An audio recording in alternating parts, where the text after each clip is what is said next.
Welcome to Doug's Doings. This is part one of the resto mod for the 1897 Remington rolling block. Here we are starting to cut the barrel threads to thread into the receiver. My buddy Bruce is helping me out with all the machine work as he's got the tools and the skill that I do not have. So here we're cutting threads. It is 12 TPI and they are square threads, which makes it a little bit challenging to cut. And thankfully he's got the expertise and knowledge in helping me get it done. You can see the thread is starting to take shape as he multiple passes. Normally we'd do this in a handful of passes. This one took 25 passes to get them cut. Here we are threading on the receiver for the first time. As we get it up tight, we notice as it gets all the way up to the shoulder that the face of the receiver of the action is not square to the threads of the action. So that results in us deciding to put it on the mill and square up the face of the receiver to the threads so that we could have a perfect joint between the shoulder and the barrel and the receiver. Here it's locked into the mill, milling off that little excess.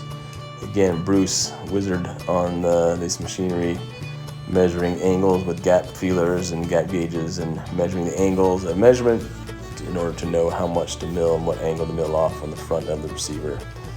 So we get it all milled up and squared off so we have a perfect joint between them. With the face squared up, now we can trim the shoulder so that we can time the barrel flats so that the octagon barrel lines up perfect with the top of the receiver. Here we are threading with cutting oil, chambering the barrel. The caliber is 45. We are chambering in a 45-70 government. Just little by little, cranking it in, cutting out a nice chamber.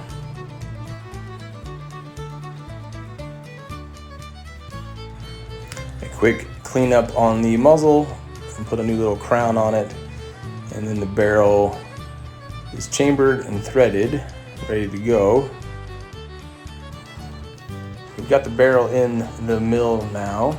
We are milling off a chamfer on the bottom edge of the barrel so that the rolling block can clear the bottom of the barrel as it rolls forward and closes the breech face.